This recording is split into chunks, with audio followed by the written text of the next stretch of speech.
I'm tall, maybe not that tall. First of all, thanks very much for the very kind invitation to be here today. Particularly want to thank Minister of State John Paul Phelan for inviting me to be here. He said it's the oldest agricultural show in the country, and if I was going to go to any show this summer, I should make sure that it's this one. I'm really pleased to be here. As you know, the show was started back in 1826, and in 1826 Ireland was a very different place. Daniel O'Connell was 3 years away from winning his civil rights campaign for Catholics, and of course Daniel O'Connell later went on to represent Kilkenny in Parliament. And what was then the greatest impending crisis in agriculture and indeed Irish history, the famine, was 20 years away, and it'd be another century before Ireland achieved her independence. So I think it's fair to say that this agricultural show has witnessed remarkable changes over time and over history, and has withstood the test of time. And the challenge for us now, when we celebrate the bicentenary of this show in 2026, is that we celebrate the success of Ireland as an economy, as a society, that we've built the Republic of Opportunity, which I often speak about. One in which every individual has the opportunity to fill their potential, and every part of the country has an equal chance to share in our prosperity and in our recovery. So today I'm really delighted to be here to open the show, and I want to mention that the great success of this event is that it exhibits and showcases a lot more than individual stories. It shows us exactly what can be achieved if we work together as a community. Much of the show's success is attributed directly to the incredibly hard-working people on the organising committees, who do so much during the year to ensure that the show captures the imagination of people around the country and brings visitors from all parts of the South East and beyond. So I want to particularly acknowledge the organisers of today's event, starting with your chairman, Robert Dowley, the vice chairman, Willie Cairns, show secretary, Jill Dowley, and of course all of the committee for the time and effort they've invested. I'd like to give all of them a round of applause.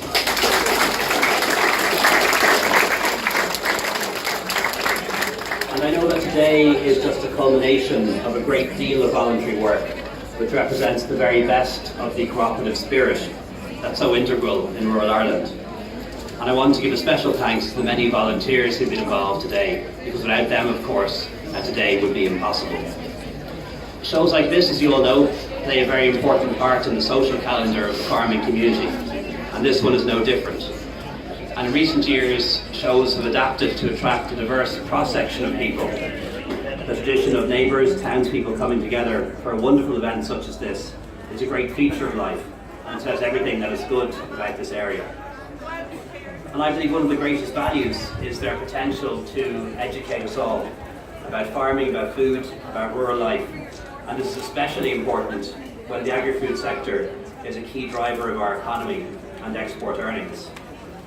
As we all know, the decision of the United Kingdom to leave the European Union is one that's going to create enormous challenges, particularly for the border areas and particularly for the agri-food sector. It's not a policy of our making, it's a British decision, and one that is unwelcome, but one that we have to deal with nonetheless. And I want to assure you that Ireland is negotiating from a position of real strength, being part of an EU team of 27 member states. And it's our aim, and will continue to be in all of our interests, to emerge from Brexit with the closest possible trading relationship between the United Kingdom and the European Union. Farming is an essential part of the social, cultural and economic fabric of this country. And it's also part of a much wider EU dispensation that values the common agricultural policy built on family farming, food security, high standards and environmental sustainability. And these are values which we hold dear. With government support, the Department of Agriculture, Food and Marine and its agencies have introduced measures to help mitigate the effect of the sterling volatility which we've seen in recent years, and the impact that has on businesses trading with the UK in particular. That includes the €150 million low-cost loan scheme, the introduction of new agri-taxation measures, and increased funding under the Rural Development Programme. And of course, as we start to prepare for the budget that is coming in a few weeks' time will bear in mind the potential impact of Brexit on particular sectors of the economy, on particular parts of Ireland, and also the effect of sterling volatility on so many different businesses. We're also allocating additional resources to Board BIA to help Ireland diversify its markets. Even if there was no Brexit, we should never be too dependent on any one country or any one market. And that's why we're going to double the size of our global footprint over the next 10 years, providing more staff, more offices and more resources for Tourism Ireland, for embassies, for IDA, for Enterprise Ireland, and also Board BIA to make sure that Irish products are available in as many markets as we can get access to. So, Minister Creed, my government colleagues and I are very aware of the challenges that we face ahead, and we're very focused on supporting the industry. We'll continue to consult with the industry as negotiations develop and press Ireland's case at a European level for continued free and unfettered access to the British market, with no tariffs and no additional customs or administration procedures. But to finish up, I just want to wish you every success for the show today. I want to applaud the efforts of everyone who's involved. I think the founders of this show almost 200 years ago probably never imagined that it would be going so strong in the 21st century. But they had a vision and they were ambitious about it.